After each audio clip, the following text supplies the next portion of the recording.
역시나 캐나다도 복수증권 거래소입니다. 그 중에서 토론토 증권거래소 있고요. 그리고 몬트리올 증권거래소, 밴쿠버 증권거래소 이렇게 있는데 이 가운데서 가장 큰 곳을 제가 아무래도 맨 위에 써놨겠죠. 토론토 증권거래소, 여기가 메인입니다. 여기가 메인인데 그러면은 이 캐나다에서는 주식 거래 어떻게 또 이루어지는지 거래 시간 확인해 볼게요. 캐나다의 거래 시간은 아침 9시 30분부터 오후 4시까지 굉장히 좀 긴 시간 진행이 됩니다. 그런데 시차가 우리 시간으로 13시간 정도 나니까 우리가 밤 10시 30분 그때 개장한다고 생각하시면 돼요. 썸머타임 있으니까 적용 여부에 따라서 시간은 조금씩 차이가 있고요. 이 거래 시간 좀 어서 많이 본 것 같지 않으세요? 네, 바로 미국이랑 동일합니다. 미국이랑 동일하고 또 시차 역시도 13시간으로 미국과 캐나다의 시간대가 동일합니다. 그래서 미 증시 진행될 때 캐나다 증시도 진행된다. 이렇게 생각하시면 돼요. 캐나다도 점심시간 없이 이렇게 9시 반부터 4시까지 진행이 됩니다.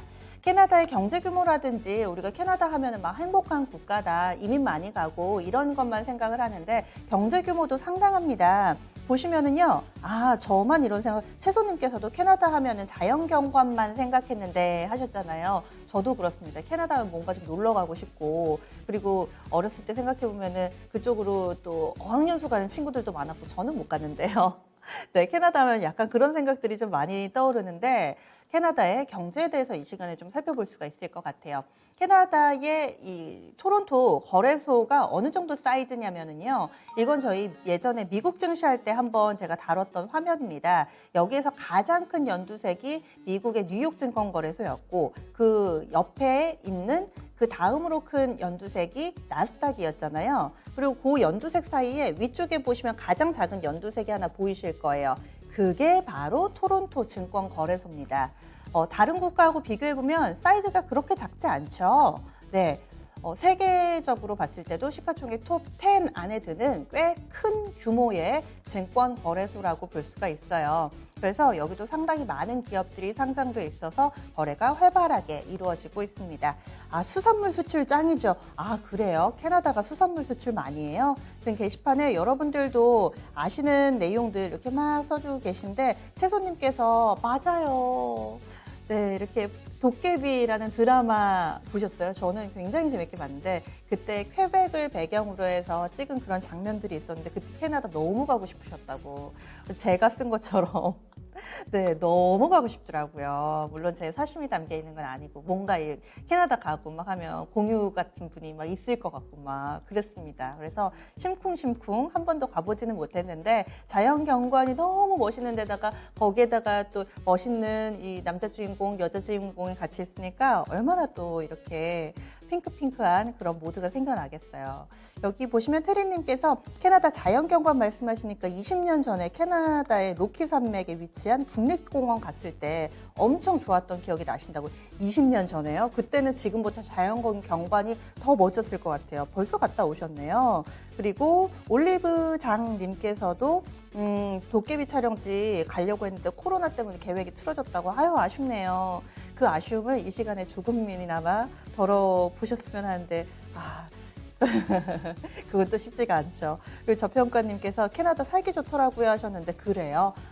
그리고 캐나다 하니까 저도 생각나는 분이 있는데 저희 회사에서 같이 방송을 만들던 PD가 또 캐나다로 먼 길을 떠났습니다. 잘 살고 있는지 갑자기 또 그 친구가 생각이 나네요. 그렇습니다. 캐나다에 대해서 여러분들이 얘기를 좀 나눠주시고 계신데 지금도 얘기가 나왔어요. 자연경관 뭐 이런 얘기가 나와서 캐나다의 증시 섹터별 비중을 한번 보겠습니다. 이게 상당히 좀 눈길을 끌던데요. 보통은 뭐 금융산업이라든지 아니면 우리나라나 대만 같은 경우는 IT 비중이 높잖아요. 캐나다 같은 경우는요. 다음 화면 넘어가 보겠습니다. 증시 내에서 원자재 섹터 비중이 상당히 높습니다. 좀 전에 땅덩어리도 정말 넓었잖아요. 게다가 위에 북극도 있고 로키 산맥 지나가고 하니까 정말 원자재가 풍부한 나라인 거예요. 그래서 여기 화면을 보시면은 파란색으로 일단 가장 넓은 부분이 이 금융 섹터고요. 노란색 보이시죠? 노란색이 바로 에너지입니다. 그래서 에너지 자원이 굉장히 풍부하고 그 옆에 연두색은 약간 소재 같은 거예요. 그래서 이 부분 에너지하고 소재 파트 합하면은 여기에 광물 자원도 굉장히 많고요. 산이 있으니까 이 세계적인 로키 산맥이 있으니까 광물 자원 풍부하고 그리고 아래쪽으로도 지화 자원이 굉장히 풍부한 나라여서 이런 건 너무너무 부럽더라고요. 여기서 이제 유추해 볼 수 있는 게 요즘에 원자재 가격 오른다 막 이렇게 하면은 아무래도 광물이나 이런 기업들 주가가 좋겠죠. 그래서 캐나다 증시 주가가 좋습니다. 그러면 캐나다 증시 추이는 어땠는지 한번 볼까요? 보통 우리나라 하면은 코스피가 생각나고 미국 하면 뭐 다우나 나스닥이 생각나듯이 캐나다의 가장 대표적인 지수는 바로 이겁니다. S&P TSX라는 거예요. 이거를 기준으로 좀 보시면 됩니다. S&P에서 집계를 하는 거고요. 그리고 토론토 거래소가 TSX잖아요. 여기 토론토 증권거래소에 상장되어 있는 그 기업들을 지수화한 거라고 생각하시면 돼요. 우리로 따지면 코스피를 지금 확인하고 계시다. 이렇게 생각하면 되겠습니다.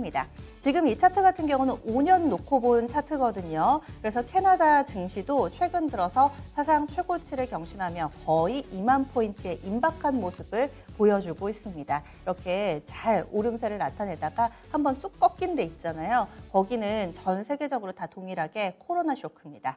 코로나 쇼크 작년 한 2월, 3월 그때 캐나다 증시도 함께 밀렸다가 다시 오름세를 나타내고 있어요. 올해 연초에 17,000포인트였습니다. 그런데 지금 19,000포인트까지 오름세를 나타내면서 1년, 그러니까 올해 들어서 1, 2, 3, 4월 진행됐는데 벌써 한 10% 정도 오름세 나타냈습니다. 이게 와닿지가 않으실 텐데 코스피도 올해 들어서 10% 정도 올랐거든요. 그러니까 그거랑 좀 비슷하게 올랐다. 사상 최고치 부근이다. 이 정도 생각해 주시면 될 것 같아요. 그래서 잠시 후에 시가총액 상위 종목군들 볼 텐데 캐나다 기업 하면 생각나는 기업을 지금부터 써주세요. 여러분들이 지금까지 나누신 얘기들을 저도 살짝 좀 엿보겠습니다. 캐나다 하면 아이스하키 생각나신다고. 그렇습니다. 캐나다가 약간은 좀 추운 나라라는 생각이 저도 좀 있거든요. 그래서 동계 스포츠, 동계올림픽 하면은 늘 캐나다 선수들이 상위권을 차지했던 걸로 저도 좀 기억을 해요. 아이스하키 생각난다. 마로니 입센님이 이렇게 남겨주셨고요. 구스다운, 맞아요. 캐나다 구스, 맞죠? 캐구라고 불리는 캐나다 구스. 그것도 또 캐나다의 날씨가 좀 춥기 때문에 그런 방한용품, 방한의복 이런 게 잘 발달한 것 같습니다.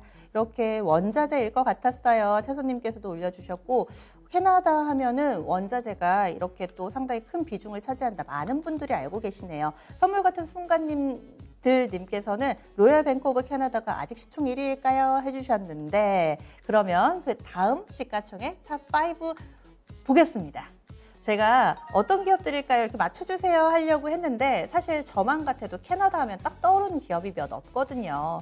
그래서 일단은 오픈을 한 다음에 여러분들과 함께 이야기를 좀 나눠보도록 할게요. 지금 탑5 나왔는데 쭉 한번 보세요. 그리고 나서 여러분들이 좀 아시는 회사 있을까요? 왓슨님께서 캐나다 고스 쿡 해주셨는데 우리에게는 어찌 보면은 가장 잘 알려진 그런 캐나다 업체가 아닐까라는 생각도 좀 하고, 왜냐면 원자재나 광물, 에너지 이런 거는 B2B잖아요. C가 아니잖아요. 소비재가 아니다 보니까 익숙한 업체들이 그렇게 많지는 않은 것 같고, 캐나다 증시 시가총액 탑5가 지금 나오고 있습니다. 저는 재미난 게 여기 1위 있잖아요. 1위가 저희 게시판에서도 로열 뱅크 오브 캐나다가 1위일까요? 하셨는데 아니더라고요. 이제 시가총액 1위가 바뀌었습니다. 1위에 쇼피파이 올라와 있고요. 2위가 선물님께서 써주신 로열 뱅크 오브 캐나다예요. 그리고 3위가 토론토 도미니언 은행, 4위는 캐나다 국립철도, 5위가 엠브리지, 이렇게 5개의 기업이 있습니다. 여러분들 의견도 대체로 비슷하네요. 쇼피파이만 알겠어요 해주셨는데 저도 뭐 사실 크게 다르지는 않더라고요. 아이고 케빈님 오셨네요. 안녕하세요. 오늘은 캐나다군요. 네 맞습니다. 에어 캐나다 있을 줄 알았는데 없네요 하셨는데 참 재미난 게요. 제가 지금까지 10여 개국이 넘는 이런 세계 증시 일주를 했거든요. 그런데 시총 탑5 안에 항공주가 있는 회사는 단 한 곳도 없었습니다. 재밌죠? 지금까지 보면은 좀 그런 것 같아요. KD뱅크가 제일 기억나신다고 케빈님께서는 TD뱅크 이제는 막 써있는 것도 잘 안 보이네요. 케빈님께서 이렇게 좀 남겨주셨는데, 그러면은 이 시가총액 탑5 기업을 여러분들이 좀 생소해 하시는 것 같아서 제가 오늘은 업종만 써놓은 게 아니라 특징까지 좀 써놨습니다. 먼저 1위 쇼피파이 보겠습니다. 쇼피파이 전자상거래 업체, 라고 좀 보시면 되겠고요. 이 종목이 2020년 지난해 캐나다 증시에서 상승률이 1위래요. 1000% 넘게 올랐습니다. 그래서 쇼피파이가 시가총액 1위로 등극을 했어요.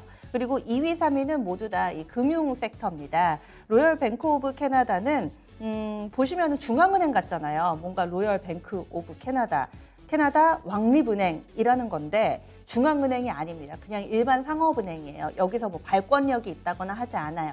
일반 상업은행입니다. 그다음에 3위는 토론토 도미니언 은행인데 이 캐나다의 대표적인 은행 가운데서 넘버 원이래요. 그래서 캐나다의 은행 이렇게 두 종목이 2위, 3위를 차지하고 있습니다.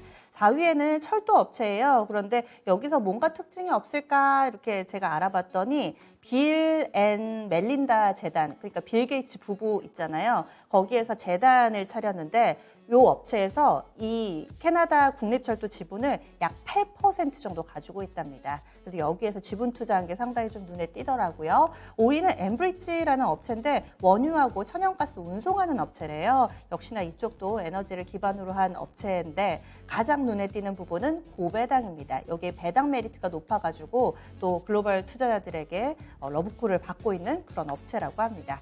다음 넘어가겠습니다. 이 가운데서 가장 익숙하고 그리고 가장 핫한 종목 역시나 시총 1위 쇼피파이일 텐데요. 쇼피파이가 어떤 것인가 이 시간에 알아보겠습니다. 대표적으로는 캐나다의 시가총액 1위로 알려져 있고요. 그리고 눈에 띄는 부분이 아마존의 대항마다라는 평가를 받고 있습니다. 제가 말한 게 아니라요. 주요 외신들 보도 쭉 보면은 아마존과 쌍벽을 이루는 업체가 월마트나 이베이나 이런 전자상거래 업체가 아니라 쇼피파이를 들고 있습니다. 참 신기하죠. 그리고 시가총액은 150조 원가량으로 알려져 있습니다. 쇼피파이 주가 움직임 보겠습니다. 앞서서 지난해 상승률 1위였다라고 말씀을 드렸는데요. 어느 정도로 올랐는지 지금 화면을 보시면 이 종목이 2015년에 상장을 했습니다. 당시의 주가가 35 캐나다 달러였거든요. 지금은 자그마치 1,500 캐나다 달러에 육박하는 상황을 보여주고 있습니다. 이거를 계산을 해보면은요, 그때 사신 분들은 3,800% 이상 수익을 내고 계시는 거예요. 그러니까 5년 전에 쇼피파이 하나 사놨으면 이제 노후 준비가 다 되는 거죠. 이런 해안이 있었던 분 제 주변에 있으면은 너무 친하게 지내고 싶어요. 자그마치 이 차트가 뭐 10년, 20년의 차트가 아니라 5년 만에 이런 성과를 거뒀습니다. 정말 대단하다 새삼 느끼게 되더라고요. 그러면은 왜 이게 아마존의 대항마인가? 미국의 전자상거래 시장 점유율 차트를 한번 보겠습니다. 압도적이죠. 이 아마존이 30% 이상을 차지하고 있는데 두 번째 있는 업체가 뭐 이베이, 월마트 이런 게 아니라요. 쇼피파이래요. 쇼피파이가 2위 자리를 차지하고 있어서 그래서 이렇게 높은 평가를 받고 있습니다. 그런데 저는 쇼피파이 하면은 딱 와닿는 게 없어요. 아마존에서도 쇼핑해 본 적이 있고 이베이도 뭔지 알겠는데 쇼피파이는 뭔지 잘 모르겠습니다. 저만 그런 걸까요? 왜 그런가 살펴봤더니 아마존 같은 경우는 사이트가 있잖아요. 딱 사이트가 있잖아요. 근데 쇼피파이는 자체적인 사이트, 매장이 없다고 생각하시면 돼요. 이거를 갖다가 쉽게 설명을 드리자면 아마존은 백화점이에요. 백화점의 약간 그런 느낌이라면은 쇼피파이는 뭐냐면 홍대나 이렇게 강남 지하상가, 고속터미널 지하상가처럼 매장이 여러 가지 있는 곳이라고 생각을 하시면 됩니다. 그래서 매장을 차리는 걸 우리가 좀 도와줄게 이런 업체예요. 그래서 쇼피파이 자체적인 검색 플랫폼이 없습니다. 상당히 좀 신기하죠. 우리나라에서는 비슷하게 카페24가 비슷한 사업 모델을 하고 있는데 쇼피파이만큼 카페24는 아직 평가를 받고 있지 못하잖아요. 이 차이가 여기에서 온대요. 우리나라는 온라인 상거래 업체가 굉장히 많잖아요. 뭐 쿠팡, 티몬, 위메프, 옥션 뭐 정말 많은데 미국 같은 경우는 아마존이 원톱으로 워낙에 확고하고 나머지가 그저 그렇기 때문에 이런 상황 속에서는 쇼피파이가 좀 저력을 발휘할 수 있는 그런 상황이라고 해요. 대표적으로 아직도 안 와닿는다 하시는 분들은 다음 페이지를 한번 보시죠. 네이버 있잖아요. 네이버는 자체 매장이 없습니다. 그리고 거기에 입점되어 있는 업체가 여러 개가 있죠. 그리고 사이트마다 들어가 보시면 모습이 다 다르죠. 이게 바로 쇼피파이 모델입니다. 그런데 반면에 쿠팡 같은 경우는 거기 들어가서 물건 선택하시면은 할인율이나 뭐 쿠폰 있는 위치나 사진 있는 위치나 이런 게 다 똑같죠. 이게 아마존 버전입니다. 그래서 이렇게 생각하시면 조금 더 와닿으실 것 같아요. 국내에서도 이렇게 아마존 모델과 쇼피파이 모델을 가져가는 그런 상거래 업체들이 조금씩 다른 행보를 나타내고 있습니다. 이렇게 쇼피파이가 크게 또 각광받고 있는 상황인데 과연 지금 아마존의 이런 아성을 무너뜨릴 수 있을 것인가, 전 세계적으로 관심이 좀 높아지고 있는 상황이고요. 그리고 쇼피파이 같은 경우는 캐나다의 시가총액 1위지만은 미국 증시에서도 ADR 형태로, 미국 주식 예탁 증서 형태로 거래가 되고 있습니다. 그래서 이 종목 관심 있으신 분들은, 미증시 거래하시는 분들은 ADR 형태로 좀 매수가 가능하고요. 난 캐나다 직접 거래 한번 해보고 싶다, 쇼피파이 좀 좋아 보이는데 하시는 분들은 거래 가능 증권사가 있습니다. 물론 온라인, 오프라인 여기 서비스하는 거는 증권사마다 약간 좀 차이가 있는데, 신한이나 KB나 미래에셋대우 들어가시면은 캐나다 이 주식도 직접 사실 수가 있으니까요. 아, 나는 캐나다 증시 좀 관심 있다라고 좀 생각하시는 분들은 거래하시는 증권사가 캐나다 증시도 거래를 하는지 여부 체크해 보시고 또 이렇게 매매하시는데 활용해 보시면 될 것 같아요. 지금 많은 분들이 글을 좀 남겨주고 계신데, 제가 쇼피파이가 3,800% 올랐다고 말씀드리는 거에서 많이 좀 이렇게 현타가 오셨나 봐요. 이런 분들도 계시고, 아무래도 전자상거래 업체 우리가 쓰기만 했지, 아, 여기에 사업 모델은 이거구나 저거구나 열심히 좀 파악해 보신 적이 없어가지고 여기에 대해서도 좀 처음 아시는 분들도 많이 계시는 것 같아요. 그래서 오늘은 이렇게 캐나다 증시에 대해서 살펴봤습니다. 다음은 또 어떤 국가로 떠날지 여러분들 의견 많이 주시면은 저도 열심히 좀 스터디를 해서 정보 취합해서 오겠습니다. 이렇게 해서 오늘 준비한 내용들은 마무리 지어야 될 것 같아요. 지금까지 다양한 투자 판단에 대한 도움 말씀드렸고요. 종목의 상승과 하락을 보장하지는 않습니다. 남은 시간도 성공 투자하시고요. 저는 늦은 점심을 먹으러 지금 가보도록 하겠습니다. 그러면 다음 주에 만나요. 안녕.